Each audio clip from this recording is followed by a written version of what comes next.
Hello, everyone. Um, I've had an opportunity to meet some of you, and it's been good catching up. And thank you to all the speakers that have spoken before me today. We continue to learn, to be inspired, to be motivated, and everyone is sharing their story. I'm coming from a slightly different angle. Instead of just talking about my story, I am talking about it's my passion in aged care has led me to writing the book that Helen has talked about. It's my first book, The Journey of an Aching Heart Through a New Leaf. And I've started working on my second book. I wanted to come from a different angle. It's about a lady called Kate who's talking about her experience after finding herself in an aged care facility, which changed the course of her planned lifestyle. She went in there temporarily and she's taking us along her journey. Her experience in care, initially she knew she would be coming out. She went for respite care and was going to be coming out according to what had been planned after 3 weeks after her hip had healed and her daughter was back from her holiday. Unfortunately, while listing there was a sudden turn of events, and she has a major fall and head injury, and then ends up after the hospital. She ends up having to live in care for till the end of her life. So what I've looked at, having worked in that industry, having looked at what the media, the community, how aged care is perceived, there's been a lot of negative aspects about long-term care, I would call it, because it can be aged care, it can be disability care, it can be community care. You're still in the comfort of your home, but providers are coming and they can come for quite a long time. And what I think has been an issue that I want to address is actually our plans. So I've listened to the amazing work you've done, the life experiences, and you can tell people have worked hard to be where they are. But my question is, what have we planned for the later years of life? So our retirement plans, have you considered the lifestyle that you wish to live? Yes, most would have retirement plans, but in the event of any physical or mental incapacity that might lead you into wanting help or going into long-term care, have you really stipulated in your plans what type of a lifestyle that you want? So I'm putting it back on the recipient of the services to really say, when we plan, we know the life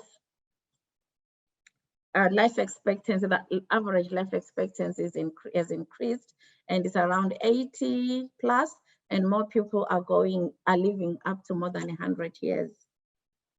And we know people going into long-term care is not only mentally related, it's not only dementia, but as I've given the example of Kate, it can be physical incapacity.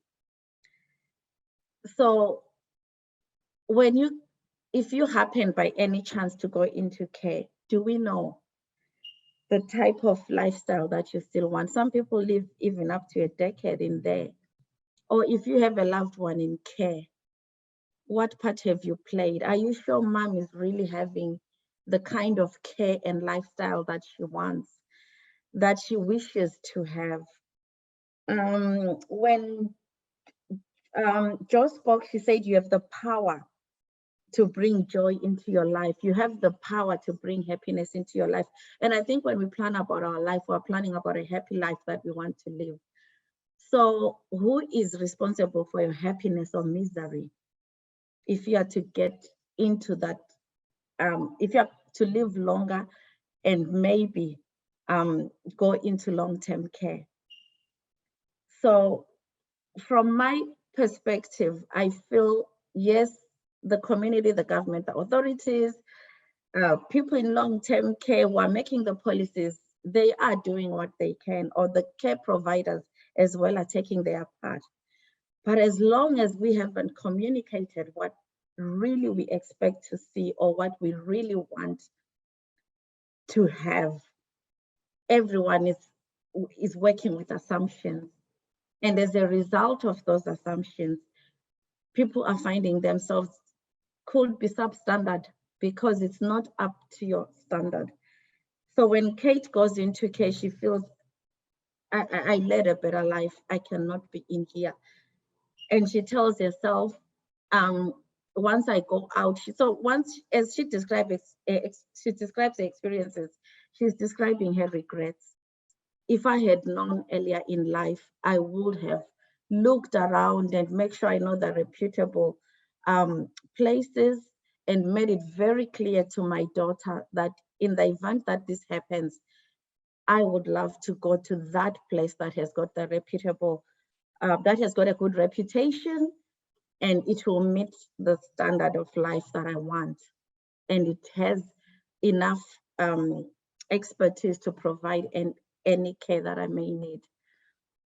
So it's just coming from that angle and really asking, either you have a loved one in care, or you're a future recipient of the care, or you could be one of the authorities that are determining what happens there, or you could be a manager in care or a worker providing services to people that need those services.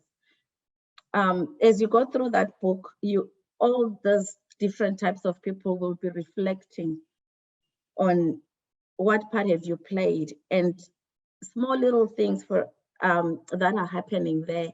While we can blame the care that is being given or being received by your loved one, could you have also contributed to that because you had a part to play? Or if you find yourself in that situation, what did you do to prepare for such a time as this? So I felt there is need to be talking about it because the life expectancy, as we're saying, people are living longer. There is that later years of life that I feel is yes, it's planned for, but there are aspects that we know there's higher incidences for people to go into care when they are at that level, at that stage of their life. But what are we doing? So this is where I am coming from, and it's more challenging, challenging the community, challenging the world, using Kate's experience to say, have we reflected? Have we prepared? What will be our last home? What will it be like? Whether you are in the comfort of your own home and people are coming, providers are coming, are they the right people? Are they providing the lifestyle that you want? Are your children at work 100% sure that mom is okay? Or dad is okay? Or is your spouse okay? I feel we do more complaining, but what have we done? Because we have the power to determine and detect what we want to see in those institutions. But as long as we are not saying it, we are allowing the providers to be working on assumptions. You know your loved one better. But because all I know is if I'm a carer, I have to, in the morning, I have to do showers. I will help everyone with the shower. But maybe mom always showered at 10 p.m. and went to bed very late. Are we very clear to say, this is what I want and this is what I'm demanding? Then we can evaluate to say you are failing me or you are failing us, or why are we having that poor care? So this is where I am coming from. Just checking my laptop. So my question is to you, and what have you done to prepare for your later years of life? What have you had the conversation with your parents? Is the type of care, if there's any, or the lifestyle that your loved ones are being offered, what you think they want?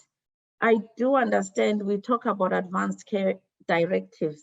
Some may have them. It's clear. In the event that I collapse, resuscitate me and bring me back to life. In the event that I collapse, leave me, I want to die comfortably. Yes, that is clear. But what about in the event that you go into long-term care? What do we do about you in the next decade, half a decade or longer? I do not think that conversation is there. And I feel like people give up when they get there. But as loved ones, we are giving up along with them. They may not have prepared, but we are there to be their advocates. We kind of give up, alongside them, and we're the next people to be going into care. So we are okay. We've just become complacent, and it's okay. When I get there, I'll also receive that poor or bad care. It's okay. Then I'll just, till I go and say bye to Mother Earth. That's what I have for today. I think I'll leave it there for today. What I'll say is, if I still have a few minutes, on our part, as a manager in care, I've worked for a good organization. I'm in operations. I'm talking about this because when I'm talking to the community, but yes, I've had an opportunity to create a model of care that challenges my staff, our employees, our workers along that, and ensuring person-centered care or person-centeredness is not just something we hear about and claim we're doing, which has been successful, and that is shown through, obviously, when we are accredited and all those things. The question I ask my staff always is, if you were to go into care, if your mother were to go into care, if your grandfather were to go into care, would you bring them here? If the answer is yes, I would like you to share why. But if your answer is no, I would want you to fix everything that would make you, every reason that you'll give me for not bringing them here. At least let's fix that. Then when they come, we will know what they're expecting, and then we tailor our services to meet their expectations. But we cannot do it alone. We need the recipients of care being clear about what they want. Then we can put up our hands to say, yes, bring it on, it is possible. And we need to, all of us as future recipients of care, to determine what exactly we want in long-term care facilities and see if they will continue to fail us. That's all. Thank you.